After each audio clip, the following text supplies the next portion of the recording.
This podcast is brought to you by MHA of Dutchess County and produced by CMJW Entertainment. You're listening to The Vital Women of Washington Heights.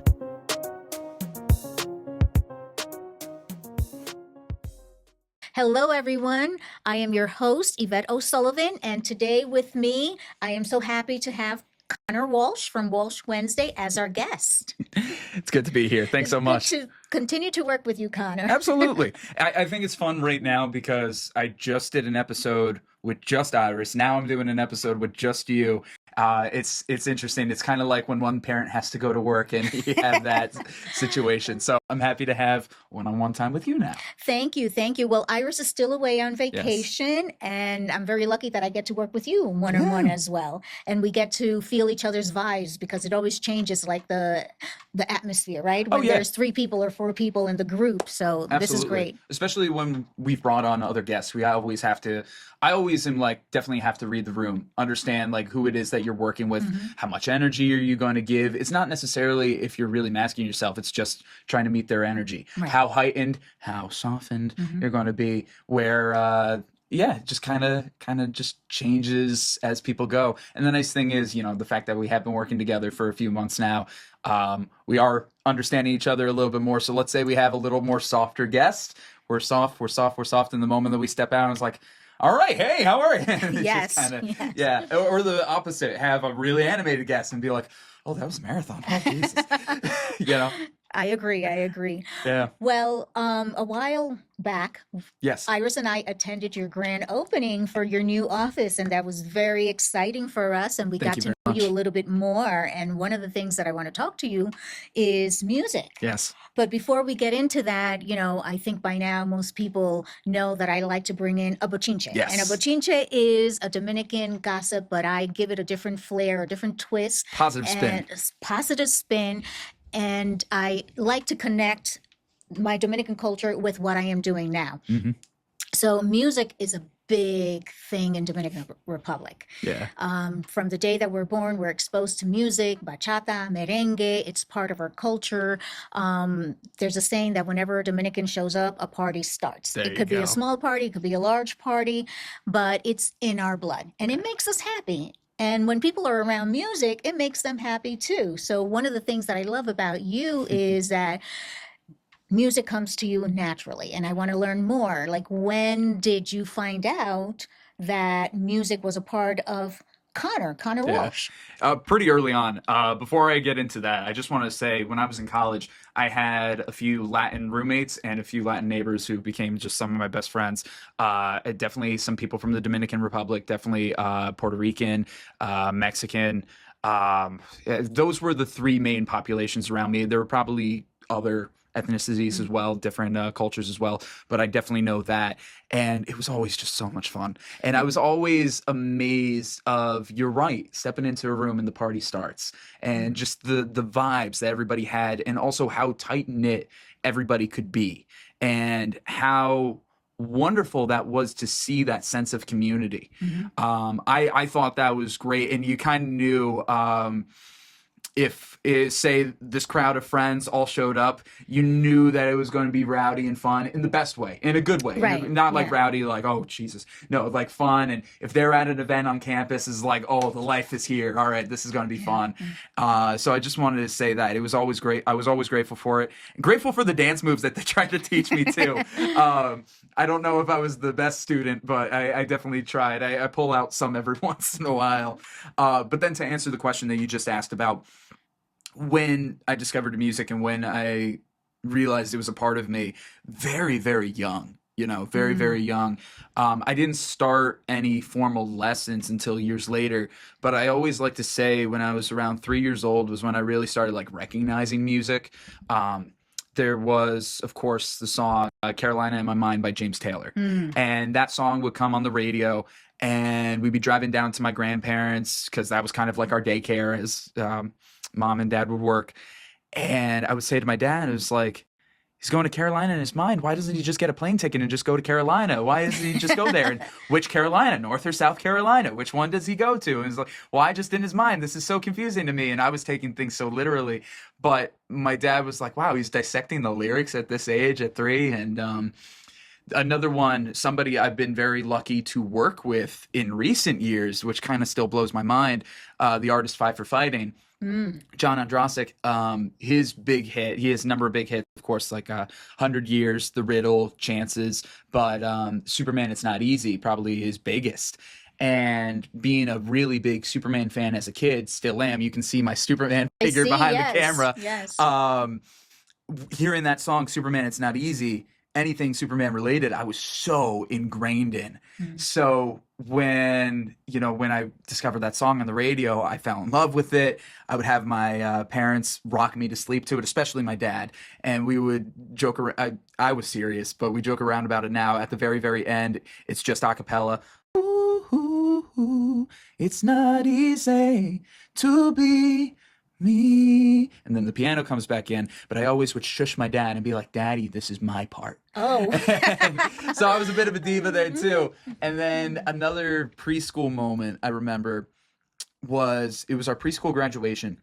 And I think we were doing like Itsy Bitsy Spider or something, but it was a little more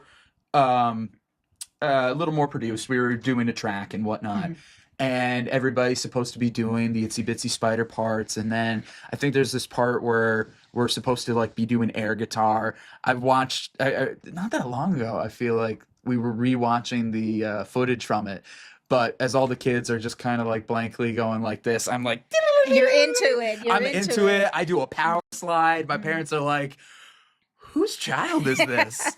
And there's so many aspects and so many moments I could tell you throughout my childhood. I was in a fake band called the Rough Seas for the talent show in 3rd and 4th grade, where we did old time rock and roll and It's My Life, and those were fun experiences. I finally took guitar lessons starting in 4th grade with the incredible Helen Avakian. Many people in the Hudson Valley would know who she is. She currently lives out in Wisconsin, but every once in a while she makes a trip. International fingerstyle champion and award-winning musician and recording artist in her own right. I always give so much back to her. And yeah, those were definitely the early days of getting me onto my musical journey. That sounds amazing. Yeah. So by listening to you speak, I'm assuming that your parents also encouraged you to develop that talent. Absolutely. So my mom grew up, she played piano for a little bit, officially taking lessons, but she stopped with it. That's something that she wishes that she continued on with. My mom and I are very different in the sense of I definitely learn a lot more by ear and by feeling, while she can read the music a lot better than I can. Yes, I went to college for it. Yes, I learned it, but I would need to sit down with a piece to really understand it and dissect it if I'm just reading the music. She can sight read really, really well. But I would be able to comp with somebody who's like, hey, what key are we in? Blah, blah, blah, dun, dun, dun. Okay, I got you. And I could just go and do But that. that's a great talent, because Both not a lot of skills. people are able to pick up music just by listening to it. And both are skills, 100%. 100%. I wish I had a little bit more of the sight reading, but she also wishes she had a little bit more of the ear for that. well, reading music is not easy. When I was in junior high school, I was in band and I played the flute. And that is something that I keep saying I'm going to pick up one of these days. You should. By the way, we're going to talk about that song. Oh, yes, absolutely. Later, as the episode continues to develop. And it wasn't easy for me to learn how to read music, because I remember struggling through it. I remember coming home and crying and being upset. And then when I was practicing, my sisters would be like, stop playing, so that made it a little bit more challenging. That's tougher. So, but music is so enjoyable for people, It makes us happy to listen to it. It brings out our inhibition for us to move. So I always admire those that have that talent naturally. Absolutely. And, having that, and then I really say, don't get me wrong, my mom was a great inspiration for music too, but I really chalk it up to my relationship with my dad, because my dad really never played any instruments. You ask him if he plays an instrument, he'll say, I play the stereo. And there were a lot of moments where him and I would be in the car together and we would be listening to music, whether on the radio or CDs. And, he would show me music that he grew up with, or we would discover music together. And that was really pivotal for me. Not only was it for a sense of music, but that was how my dad and I bonded.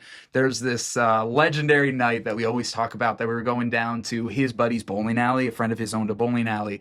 And it was raining. It was raining cats and dogs. It was terrible. But we still drove down down in it anyway. But the playlist that night was great. Just what was on the radio, what we were catching. That was the first time I ever heard Greengrass and High Tides Forever. Paradise by the Dashboard Light by Meatloaf. I remember I was a big Bob Seger fan at the time. There was like a couple of Bob Seger songs that came on the radio. Like the music and the soundtrack of that evening was perfect. And it was just so nice. And then of course we had the bowling, but that's very much a core memory for me. So, you know, I had that with my folks. And I still do. My dad and I still discover a lot of new artists, and we discover a lot of music together. And we're constantly show each other videos of stuff we found, whether it's of songs we know and love, but here's a new rendition of it, or a live version we've never heard before, or here's an artist doing a cover of it, or brand new artist. So a lot of the music that I grew up with, and a lot of the music that I feel has inspired the music I write and play, I definitely go back to my relationship with my dad. That was the foundation for it. Not to say that I haven't, you know, stemmed off a little bit from it. There are certain genres or artists where my dad's like, what is that you're listening to? I feel like every parent-child relationship has that. But a lot of the foundation starts there. Not just that, he took me to so many concerts, and now I take him to so many concerts, you know, especially when I was at the radio station. I got so many free tickets to stuff. Right. So all the years dad taking me, I was able to take him now. And that was definitely, that whole experience has meant a lot to me. So, and yeah, no, my parents have always supported it. My mom was the one that got me into the guitar lessons. I was convinced I already knew how to play guitar. I didn't at all. But it was one day I was strumming my guitar to a movie on TV. And it was somewhere in the middle of the movie where I was playing, quote unquote, to the song, where I realized, oh my God, I don't know how to play guitar. Mom! And then she signed me up immediately. Well, that's great that you have that bond with your parents through music, and I'm sure you have that bond through other things, but that's something you guys have in common, that music appreciation, which makes a household so lively and not quiet. I remember my daughter, she had a friend that her entire family played piano, and when she would go over there as a play date, she would say, Mom, they just break out in music all the time. I don't understand it, because growing up for her, my household was a little bit different. We would turn on the radio like your father, says, I play the radio. We would, play the radio or a CD. Yeah. We had music going, but it wasn't like we were bringing out physically playing it. Yes, like she experienced by visiting her friend. And that's so fun. Both experiences, both ways are so fun. However you can consume music is gorgeous. However you can. I encourage both. I was definitely the guy that brought my guitar everywhere, for better or for worse. And what was it? I just recently spoke at a high school. I went back to my high school, FDR, to speak for some students. And they asked me, the teachers who I had, they were the ones that invited me back, Miss Maria and Miss Rimph. They said, oh, were you planning on doing a song? And it was like, oh, we didn't talk about doing a song. And it's like, oh, we just figured you still brought your guitar around everywhere. And it's like, I'm a little older now. I don't try to force it on everybody constantly. Reminds me of on Saturday Night Live, what's the name of this not musician, the actress, I forget her name. Carrie Mulligan, I believe, is her name. She's married to the lead singer of Mumford & Sons. And she was doing her opening monologue on Saturday Night Live. And part of the monologue, her husband shows up in the crowd. It's like, hey, honey, hey, do they need a musical guest tonight? And it's like, no, we already have one. Oh, okay, gotcha, because I got my musical instruments in case they need it. It's like, honey, you're like that guy that shows up to a party with a guitar. And he's like, everybody loves that guy, right? Right? Well, that is true. When you're surrounded by music, it just makes everything more lively, and it's empowerment too. I see it. It's a way, to feel that you're bringing entertainment into people's lives. Absolutely. So, yeah. But speaking about your music, do you write your own lyrics? Oh yeah, I've been writing since, oh gosh, when did I start writing? I probably started writing lyrics before I officially started guitar lessons. So I would say maybe roughly around second or third grade. I started dabbling with the idea of songwriting. At that point, it was really just poetry, I guess. Maybe every once in a while I could come up with a melody for it. But then by the time I started guitar lessons, Helen still says to this day, I was throwing my book of songs right at her. It's like, how do we create this? How do we work this? And she was always so impressed by that. But yeah, no, for the most part, I wrote majority of my own lyrics. My dad always likes to say he's the idea guy, where if I'm stuck somewhere with a song, I'll ask him, it's like, hey, do you have an idea for this? And he'll give me a blanket concept. He's not so good with the rhymes necessarily, but sometimes when he gives that concept, it's like, oh, that gives me an idea, and I'm able to jot it down. Every once in a while, I've co-written with somebody as well. On my Away From Home album, I co-wrote the song Long Way Home with my former roommate, Nick. Love that song so much. There's a song that I'm releasing right now. I released a acoustic demo EP to get people ready for the full produced EP. And one of the songs on it is called The Greatest Honor. And I took a line from a friend of mine. During the pandemic, I did this thing where I wanted to take people's comments and create a song out of it. Everybody just write something random. That sounds very unique. It was very unique, and it was very entertaining to do. But one of the lines that my friend wrote was, we hold your hand, you hold our hearts.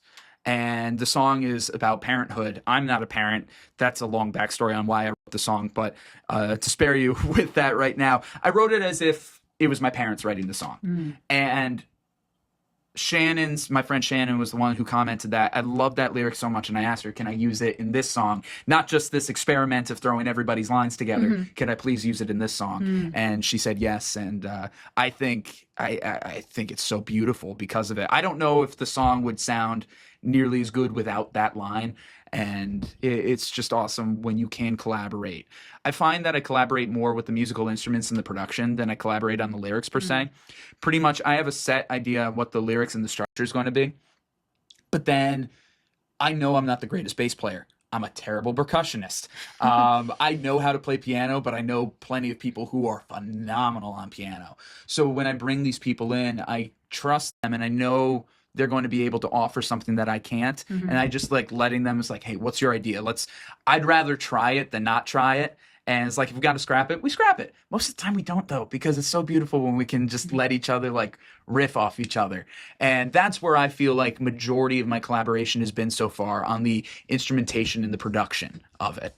Yeah. Well, it's not about just producing. It's also about having fun, right? Oh, and 100%. experimenting when you It's write so much fun. music and when you're playing with other people. Yeah. It just makes it like a community. And Yeah. everything we do in life should be based like on a community sense. It's no longer me anymore. When I get to be in a room with other musicians working on the music, whether it's recording or performing it live, it's no longer just me. And that's such an awesome thing to be able to get their interpretation of it. Whether it's a mental interpretation, we're speaking about their interpretation, or you hear their interpretation through their instrumentation, which is so, so cool. Well, I'm very grateful that I had the opportunity of listening to you and getting to know that part of you during your grand opening. Thank you. Because there were two songs that you sang, and they were so inspirational. And Iris said, oh, they're so, what was the word that she used? Let me see if I remember. Spiritual. And I said, yes, they are spiritual and inspirational. So I want to learn more. What motivated you to write the song? Let me see if I get the title correct. I remember what I played. So. One of These Days. One of These Days. All right, we're starting is that with that. Is that the title of the song? Yes. Yeah, so One of These Days, that's on the new EP, so people can listen to it now, the acoustic demo version, and then later this fall we'll have the fully produced version for everybody to hear. One of These Days, gosh, I wasn't sure how my girlfriend was going to respond to this one because she did somewhat inspire it, but maybe not in the most positive of ways. Fortunately, she loves the song and she's responded to it very beautifully. But as we've discussed, my girlfriend and I are long distance at the moment, and we try to see each other on weekends as best as we can. But it is tough doing the whole long distance thing. It's very difficult to make plans. It's very difficult to interact at times. And you have a lot of these dreams of the things that you want to do. And there was a time frame where we just kept saying, one of these days we'll do this. One of these days we'll do that. One of these days. I got so sick and tired of that phrase, one of these days. It was pissing me off. And it was her that was saying it more than me. So that's why I was like, it's more negative on her side. She did nothing wrong by no means, but I wasn't sure how she was going to react to it when I started writing a song around it, because I was like, one of these days. That's interesting. So then I sat down with the guitar, and the lyrics just kind of flowed very easily. It was one of those songs that I think I wrote in a half hour. So there are songs that take weeks to months to years to write. This was a song that I wrote in like a half hour. It was one of those concepts that I feel like really writes itself, because there's so many examples of one of these days I'll do this, one of these days I'll do that. And it is a positive song and it is a negative song at the same time. It depends on the mood that you're in when you're listening to it, because somebody might listen to it and they think, wow, that's super inspiring. And then depending on somebody's mindset, there's like, wow, this song is super depressing. And I know where I come from changes depending on my mood. There are some days I find the song really inspiring, and then there are other days I find the song really depressing. And I love the duality of lyrics most of the time. I love being able to say something, but it has multiple meanings. And I feel One of These Days really has that. When you really listen to the lyrics of it, how one of these days we got to stop saying one of these days, you can listen to that and that's empowering, or you can listen to it and that sounds dreadful. And I think that's something beautiful about a song, where it changes per listener. And that's what makes music so beautiful, because whoever writes it might have an idea, but then when it gets out into the world, it's no longer theirs, it's everybody's. It's somebody else's interpretation or perception. Yeah. But I take it as being very empowering. I'm glad that you get that. And that's what I loved listening to the song the day of the grand opening. I was like, wow, this is really deep, because I believe in society, sometimes we don't live in the present. No. And as I listened to the song, I was thinking, I have to live more in the present. I have to enjoy my daily living, as opposed to putting it off and thinking one of these days I'm going to get to do this or get to do that. And that was one of the things I did hope people would get out of it. Again, there are many things I hope that people would get out of it, and it hit them at certain times, but that was something I was thinking. So I'm glad that you got that. Fantastic. Thank you. Thank you. You know, we just recently spoke with Mark Way, and highly recommend checking out that episode, y'all. He said in that we are so used to putting out fires than dealing with the little things. There's things that are simmering that we can let, you know, kind of push off for a little bit, and we're constantly going after the fires. I thought that was great imagery. And it's true. We do put out the fires, but the stuff that's simmering, it simmers and simmers until that becomes a problem too, instead of just simply addressing it in the moment. Yeah, just live each day authentically. Absolutely. It's tough to do. It is. It's something that you have to practice each and every day. Right. But it's worth practicing. And you're right. You need to be mindful to take those baby steps and put it into practice on a daily basis, and not let the world rush you or speed you through your daily living. Yeah, absolutely. What was the other song that you wanted to talk about? The other song that I wanted to talk about, let's see, what was the title? I also played That First Step, and I played Yes. No Time to Doubt After a Thousand No's. It only takes one yes. It only takes one yes. Yes. I was like, my goodness, that blew me away. That song really blew me away, because oftentimes that is something that my grandmother would say to me. Oh, amazing. And when I heard you sing, I was like, Grandma, are you here? It just meant so much to me, you know, especially as a woman that I'm trying to make my way into the entertainment business, you know, into podcasting and doing something new. And sometimes you come across people are not open to receiving the work that I'm doing. And listening to so many no's can bring you down. It can. But when I heard that song, I was like, no, I got to keep that in mind more often. Yeah. Yeah. So tell us about what brought you to write that. It's such a fun story, and I do love telling it. And it's probably one of the favorite songs that I've ever written, just because I love the way that people respond to it. And I know I respond to it very well, and I know it pumps me up. When it comes to a lot of my lyrics, I take just stuff that you say on a daily basis. You know, I'm not trying to reinvent the wheel with lyrics. I feel like the more close to home you are with lyrics, the more it means something to somebody. So yeah, something as simple as no and yes. How straightforward can you get? And that's lovely that was something your grandmother would say too. Yes. And so it was one of those things where when I wrote the song, it was sophomore year of college. Sophomore year of college was kind of in a really low point at that time. At that time, I was just getting out of one relationship, starting another. To be honest, both relationships were really bad in hindsight. Besides that, I was auditioning for a lot of things. I didn't get into any of those things. I was trying to get gigs. I was met with many doors slammed in my face. It was a really frustrating time, and I felt like I wasn't making any progress of any kind.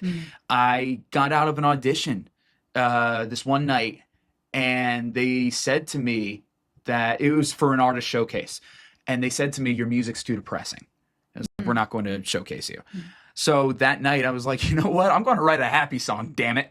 And so I go home, and again, another one of those moments where like it came out in like 30 minutes. I also remember my roommates had people over. So in order to not infringe on them and be too loud, I went into the bathroom to write this song and to play it. So I am playing this song in the bathroom, writing it for the very first time.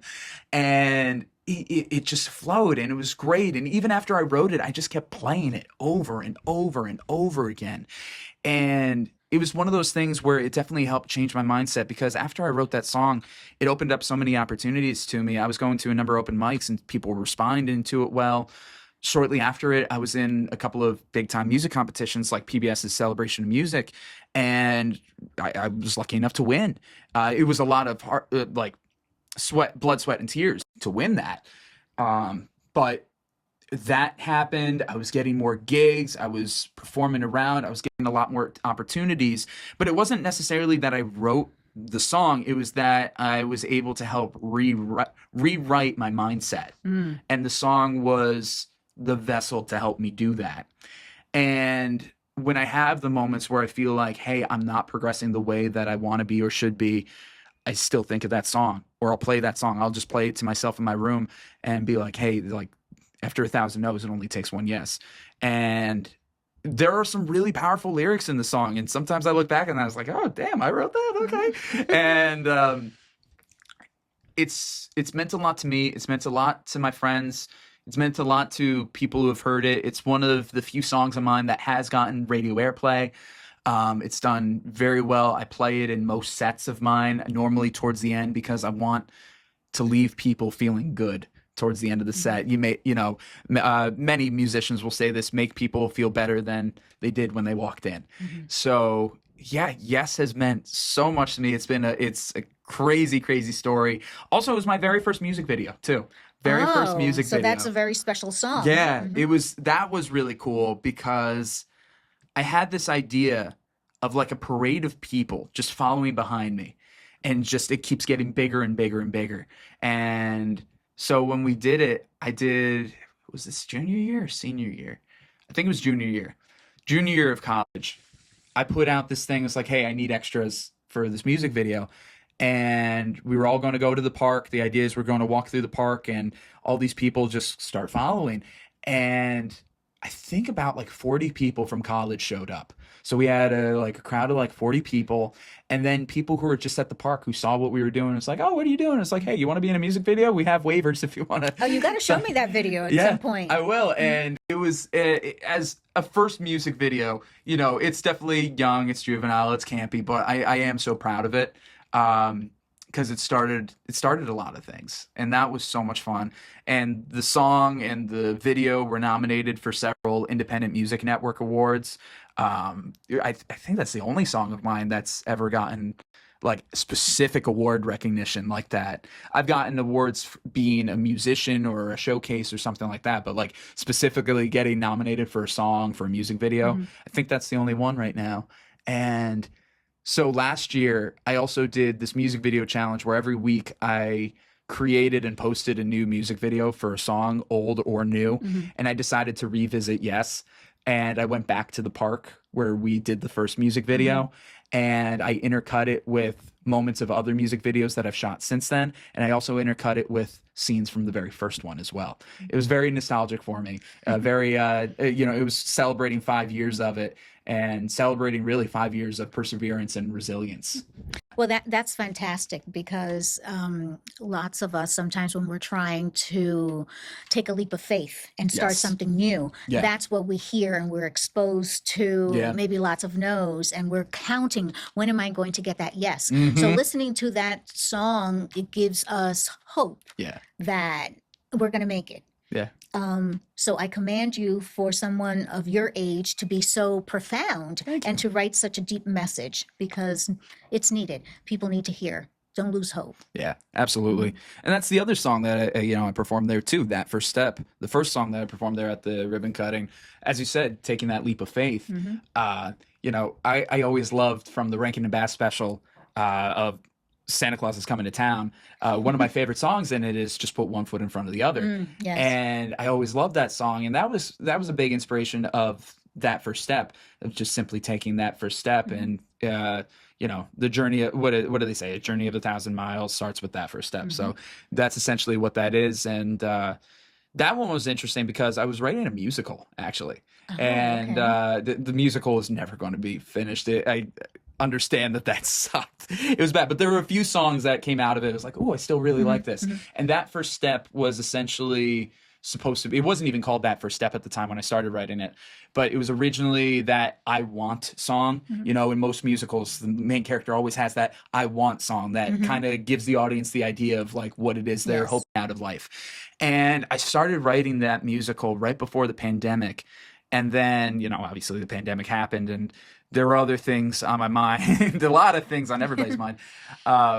So it was kind of put on pause for a little bit for several months. I remember, I think it was like July or August of 2020, I revisited the lyrics. I was like, oh, there's something here. And I finished the song at that point, and I knew it was something special. And it became the first single off my Always and Forever album. And I knew it was going to be kind of like the foundation of it. And that song I am so proud of in a number of ways. So yeah, it's cool. I've played that. I played Yes, and I played that first step at a lot of clinics or workshops or career days where I'm speaking with students especially. And it's always gotten a really good response out of that. And it's awesome to be able to really kind of strip yourself down in that way, lyrically speaking, to be able to really communicate with people of various generations, especially the younger generations. I love working with kids and I love doing those kind of workshops and things. So when I get a chance to do that and perform those songs, it's kind of funny seeing the audience go from, it's like, who's this guy speaking to us right now with a guitar, to, oh, holy crap, that's actually kind of dope. So well, your music, I find it to be very healing. Yeah. And when someone feels that maybe they're alone, yes, it's a way to cheer them on. Yeah. If they feel that they don't have a cheerleader in their corner, just listening to your song gives you such a uplift. Like, I can do this. Yeah. Thank you. It's very inspiring. Yeah, absolutely. Well, I want to be the soundtrack to other people's lives like my favorite musicians were for me. I want to be like that scene in Wayne's World where Wayne and Garth are headbanging to Bohemian Rhapsody, or I want to be on the playlist as you're doing an all-nighter working on some project, or the moment that you really need to cry, whatever that might be. I hope that something in my music could resonate with people, just like a lot of my favorite artists were for me when I stayed up all night working on projects, or I'm in the car and it's raining and I just want to cry, or the moments I want to celebrate. Exactly. That's the way I look at music, and I'm grateful when people can connect in that way. Yeah. Well, thank you for bringing that to us. Absolutely. Thank you very much. You're welcome. So I'm going to conclude our show. Is there something that you want to share that perhaps I haven't had an opportunity to ask? You asked a lot of good stuff, and I blabbered on a lot. No, you did not blabber. I love that you elaborated on your music and your life experience. It's a really good question. And it's really funny when I always say to people when I do interviews, any last thing that you want to mention? And they get stuck for a second. It's like, here I am, the one getting stuck now. I think the main thing that I do want to conclude this with is that, life is too short. There's a lot of pain. You're always going to experience pain. And whatever that pain might be and wherever it comes from, there's always still light. And it really is in our choices to find that light and to really, really become one with it. So kind of going back to one of these days where it's like really live in the moment. You know, I've had a lot of friends in recent years who have passed away for various reasons, and it's really made me question and fear my own mortality. But the more I really get into the things that I'm passionate about and the things that I love are the days where I feel like even if I haven't accomplished everything I want to accomplish, I can at least feel comfortable enough. If today's my last day, at least I can smile. So that's what I want to leave with everybody.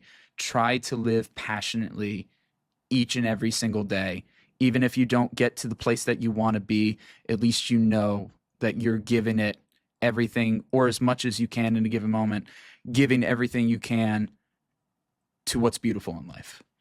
Thank you. What a powerful, strong message. Thank you for sharing that. Absolutely. And with that being said, we are going to close out our show today. Thank you, Andrew O'Grady, for being our sponsor of The Vital Women. And thank you, Conor, for being a guest on The Vital Women. Absolutely. Conor Walsh is also our producer, and I am so happy and proud that he took us on. I'm so glad they found me too.